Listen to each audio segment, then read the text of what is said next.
Bismillahirrahmanirrahim. Assalamualaikum warahmatullahi wabarakatuh. Alhamdulillahi rabbil alamin. Assalatu wassalamu ala asrafil anbiya wal mursalin nabiyyina Muhammadin wa ala alihi wa sahbihi ajma'in, amma ba'd. Pertama-tama, marilah kita panjatkan puji syukur atas kehadiran Allah Subhanahu wa taala, atas berkat rahmat dan karunia-Nya lah kita sempat hadir di tempat yang penuh barokah ini guna melaksanakan sholat Isya secara berjamaah. Insyaallah akan disusul pula sholat sunnah tarawih dan witir secara berjamaah. Salam dan salawat kita kirimkan kepada panutan kita, junjungan kita, Nabiullah Muhammad sallallahu alaihi wasallam, kepada keluarga beliau, sahabat-sahabat beliau, beserta orang-orang yang mengikutinya hingga akhir zaman. Jemaah yang dirahmati Allah Subhanahu wa taala, adapun kami panitia Amanah Ramadan Masjid Uwais Al-Qarni akan menyampaikan beberapa hal, yaitu saldo kas operasional Masjid Uwais Al-Qarni pada malam kemarin sebesar 3.134.900 rupiah. Adapun pemasukan isi kotak infak pada malam kemarin sampai Jumat tadi sebesar 828.000 rupiah. Isi kotak infak Uwais berbagi sebesar 115.000 rupiah. Adapun sumbangan buka puasa dari Ibu Marimbung sebesar 200.000 rupiah. Jadi total untuk buka puasa bersama di hari Ahad tanggal 16 Maret sebesar 4.419.000 rupiah.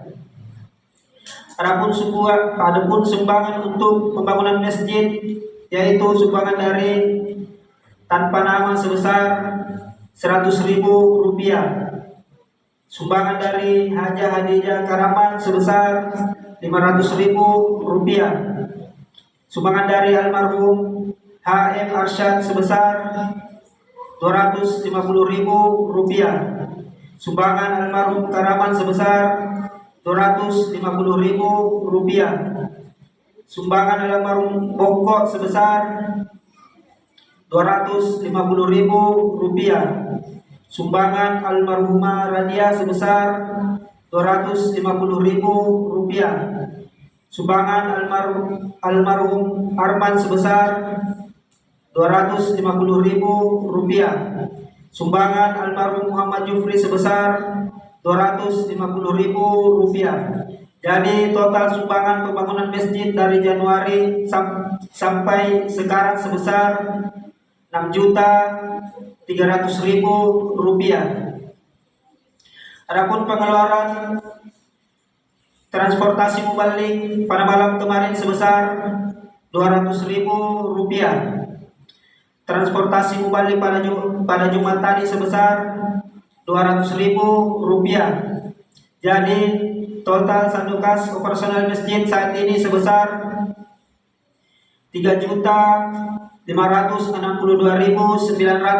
rupiah.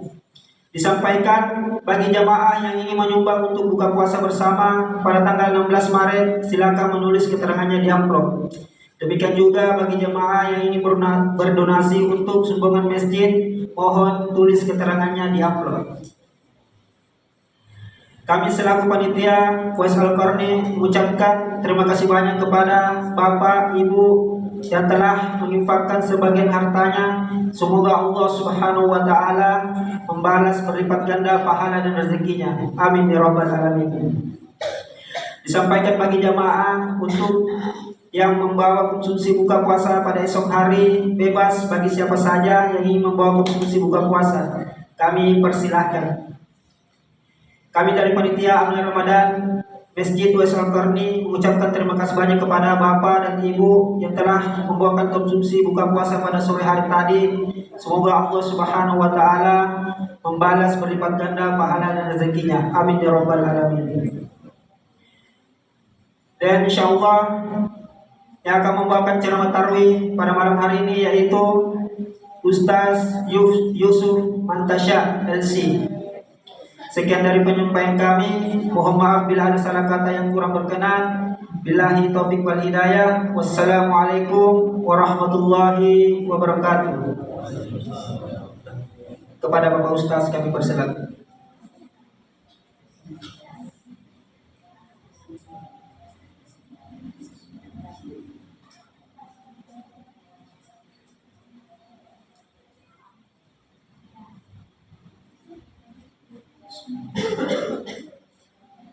Assalamualaikum warahmatullahi wabarakatuh.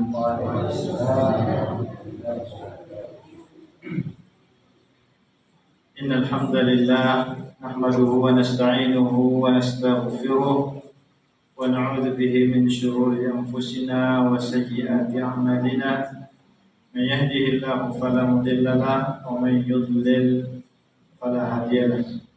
Asyhadu an la ilaha illallah wahdahu la syarika lah wa asyhadu anna Muhammadan abduhu wa rasuluh sallallahu alaihi wa ala alihi wa sahbihi wa man tabi'ahum bi ihsanin ila yaumiddin, amma ba'd. Bapak-bapak, ibu-ibu, jemaah hadirin dan hadirat yang dirahmati Allah. Alhamdulillah malam ini kita sudah masuk malam ke-8, pekan kedua dari bulan Ramadan. Bulan Ramadan adalah keberkahan yang Allah Subhanahu wa taala kirimkan kepada kita. Karena bulan Ramadan ini adalah bulan yang penuh keberkahan, menjanjikan pengampunan, pembebasan dari api neraka, membuka peluang sebesar-besarnya bagi kita hamba-hamba Allah untuk masuk ke dalam surga. Maka tentu perlu menjadi perhatian kita untuk bisa memaksimalkan amalan-amalan baik kita di bulan Ramadan ini. Masyarul muslimin rahimakumullah. Tentu amalan-amalan kita baik di bulan Ramadan ataupun di luar Ramadan itu ada tingkatan-tingkatannya. Dan tentu karena kita berada di bulan Ramadan, maka kita pun tetap perlu memperhatikan tingkatan-tingkatan amalan itu. Walaupun tentu saja tingkat yang paling tinggi sampai tingkat yang paling rendah sebisa mungkin kita maksimalkan. Secara garis besar jemaah dirahmati Allah, tingkatan amal kita ada dua macam. Yang pertama adalah amalan-amalan yang Allah Subhanahu wa taala wajibkan kepada kita. Rasulullah sallallahu alaihi wasallam bersabda dalam Allah taala berfirman dalam hadis qudsi, "Wa ma taqarraba ilayya 'abdi bi syai'in ahabba ilayya mimma aftaratuhu 'alaihi." Dan tidaklah hambaku mendekatkan diri kepadaku dengan sesuatu yang lebih aku cintai, lebih dari apa yang aku wajibkan kepadanya. Artinya jemaah dirahmati Allah, amalan yang paling dicintai oleh Allah untuk kita lakukan adalah amalan-amalan wajib atau amalan-amalan fardu. Amalan wajib ini tentu juga banyak. Namun terkait dengan bulan Ramadan ini kita sebutkan 3 hal. 2 diantaranya tentu menjadi kewajiban kita di bulan Ramadan ataupun di luar Ramadan. Dan tentu saja di bulan Ramadan adalah momen untuk kita lebih meningkatkan lagi, memastikan bahwa 2 hal ini kita jaga. Satu kemudian adalah kekhususan bulan Ramadan. Yang pertama jemaah dirahmati Allah adalah kewajiban kita mentauhidkan Allah Subhanahu wa taala. Artinya setiap hamba berkewajiban meyakini bahwa Allah Subhanahu wa taala satu-satunya yang menciptakan, yang menghidupkan, yang mematikan, yang memberi rezeki, yang berkuasa memberikan penyakit, yang berkuasa memberikan kesembuhan, yang mengatur segala urusan, yang menentukan, mentakdirkan, Allah satu-satunya. Ini perlu menjadi keyakinan kita.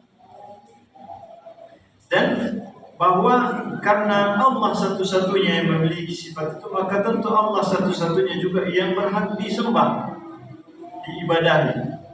Maka tidak ada bentuk penyembahan, baik itu dalam bentuk rukuk dan sujud, ataupun persembahan ritual-ritual yang dilakukan kepada atau untuk selain Allah. Demikian juga doa dan harapan. Doa dan harapan hanya kepada Allah. Takut juga hanya kepada Allah. Tentu di luar takut yang memang sifatnya manusiawi. Nah, kalau kita takut kepada binatang buas, ya manusiawi. Takut kepada orang-orang jahat, itu manusiawi.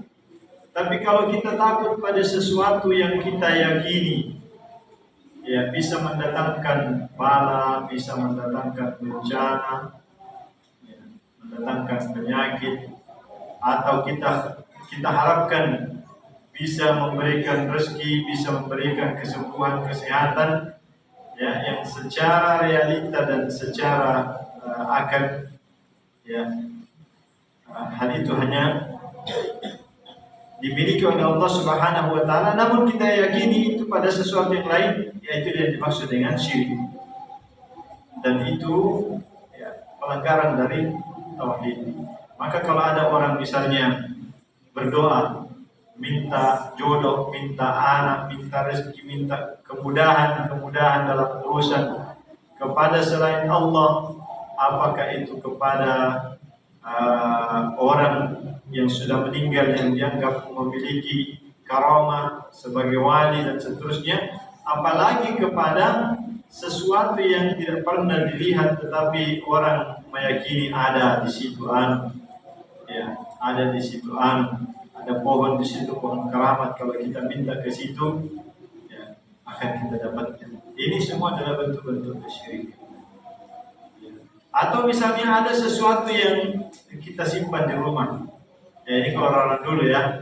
Ya, tapi saya pikir orang sekarang dengan kemajuan ilmu, pengetahuan agama, termasuk ilmu teknologi, ya sudah bisa menghapuskan itu. Tapi jangan sampai ya, ada misalnya menyimpan warisan-warisan orang tua rumah, ya, yang ada ketakutan kepadanya, ada harapan kepadanya, bisa mendatangkan bala, bisa melancarkan rezeki, bisa mengusir sesuatu yang dianggap kejahatan seterusnya. Ini hati-hati, ya, ini hati-hati. Allah Subhanahu wa taala berfirman, "Wa laqad uhiya ilaika wa ilal ladzina min qablika la in asyrakta la yahbatanna 'amaluka wa la takunanna minal khasirin." Dan sungguh telah diwahyukan kepadamu wahai Muhammad dan kepada nabi-nabi sebelummu, jika kamu melakukan kesyirikan, menyekutukan sesuatu dengan Allah, sungguh amal-amalmu akan terhapus dan kamu betul-betul akan termasuk orang-orang yang merugi. Innahu man yusyrik billahi faqad harrama Allahu 'alaihi jannah wa ma'wahu an-nar. Sesungguhnya siapa yang mensekutukan sesuatu dengan Allah, maka Allah haramkan untuk dia surga dan tempat kembalinya adalah neraka. Nauzubillah min dzalik. Ada juga jemaah rahmati Allah syirik, walaupun ulama mengatakan itu syirik kecil. Tapi walaupun dikatakan syirik kecil, kalau syirik tak berbahaya, sangat berbahaya. Apa itu? Ada namanya riya. Dia beramal karena mau dilihat, mau dibilang, mau didengar, ya, atau bersumpah atas nama selain Allah. Bersumpah atas nama selain Allah. Kalau orang mau bersumpah, maka hendaklah bersumpah atas nama Allah. Begitu juga bernazar. Kalau kita ada nazar, maka nazar karena Allah. Ya, jangan bersumpah, jangan bernazar atas nama selain Allah. Karena itu adalah kesyirikan, walaupun ulama mengatakan syirik kecil. Ya, bisa bersumpah atas nama lain hanya Allah. Kalau Allah bersumpah wasyamsi demi matahari, ya, wal qamari demi bulan, was samai demi langit, itu hanya Allah yang bisa bersumpah seperti. Kalau kita mau bersumpah, wallahi demi Allah, ya itu saja, demi Allah, demi Tuhan. Kalau bahasa kita Tuhan, kita kata demi Tuhan, demi Tuhan Muhammad, demi Tuhan pemilik langit dan bumi. Ya, semuanya kembali kepada Allah Subhanahu wa Ta'ala. Masyaallah muslimin rahimahullah. Ini yang pertama.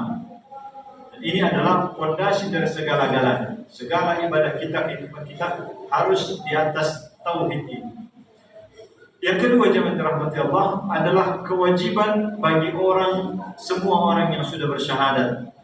Apakah karena dia baru masuk Islam, ataukah dia memang dari keluarga muslim, lahir dari keluarga muslim, ya, sejak dia balik, sejak kita semua balik, maka kewajiban yang pertama dan utama, perintah ibadah yang paling agung, syiar Islam yang paling besar adalah ibadah salat. Ibadah salat ini jemaah yang dirahmati Allah, ya, begitu pentingnya sehingga yang bisa meninggalkannya hanya perempuan yang haid atau nifas setelah melahirkan, atau orang yang gila, hilang kesadaran, hilang akal, itu saja yang bisa meninggalkan. Atau orang yang memang sudah hilang kesadarannya, ya. Selebihnya bagaimanapun kondisi kita, sakit keras bagaimanapun, dalam ketakutan, suasana genting bagaimanapun, kita tidak boleh meninggalkan salat. Makanya ada syariat salat khauf atau salat dalam keadaan takut. Sampai kita boleh salat dalam keadaan berkendaraan, dalam keadaan berjalan, berlari. Farukbanan, farijalan atau rukbanan. Itu kalau dalam keadaan genting, ya, kita tidak bisa, waktu salat akan habis, kita belum salat, maka kita salat dengan berjalan pun. Orang yang sakit tidak bisa berdiri, padahal berdiri adalah syarat atau rukun salat, maka boleh duduk. Ya, tidak bisa duduk maka boleh berbaring. Tidak bisa berbaring, tidak bisa disalat, maka disolatinya, tinggal disalatkan. Ya, begitu pentingnya sampai orang meninggal pun disalatkan, walaupun ini menjadi kewajiban orang yang masih hidup. Jemaah dirahmati Allah, Nabi sallallahu alaihi wasallam bersabda, "Al-'ahdu alladhi bainana wa bainahum as-shalah." Perjanjian yang memisahkan, membedakan kita dengan orang kafir adalah salat. Faman tarakaha faqad kafar. Siapa yang meninggalkannya maka dia telah kafir. Ini Nabi yang mengatakan. Walaupun tentu kita tidak boleh tunjuk ini kafir. Ya, kita tidak boleh menunjuk seperti itu. Tapi kita menyebutkan, membacakan ayatnya, hadisnya, ya, bahwa Nabi sallallahu alaihi wasallam berkata seperti itu. Sehingga semua kita, diri kita harus kita khawatirkan, keluarga kita, tetangga-tetangga kita, teman-teman kita, perlu untuk kita ingatkan masalah ini. Jangan sampai ada orang yang mengenteng-entengkan masalah salat. Mengenteng-entengkan masalah salat. Ya. Padahal ya, dalam hadis yang lain, awwalu ma yuhasabu bihi al-'abdu yaumil qiyamah salat. Yang pertama nanti akan diperhitungkan dari setiap hamba adalah salatnya. Apabila salatnya baik, maka akan baik ibadah-ibadahnya yang baik. Tapi apabila salat fasada sayyi'ah. Jika salatnya dosa, maka yang lain juga akan dosa. Jemaah dirahmati Allah, maka tentu ini harus menjadi perhatian kita, apalagi di bulan Ramadan ini.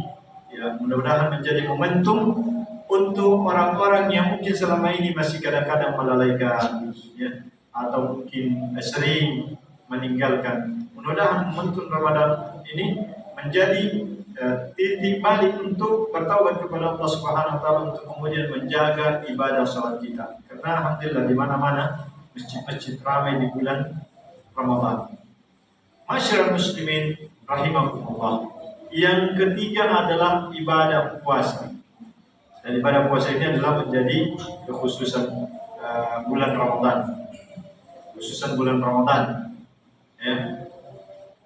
Dan ini juga sangat penting untuk kita semua betul-betul memperhatikan.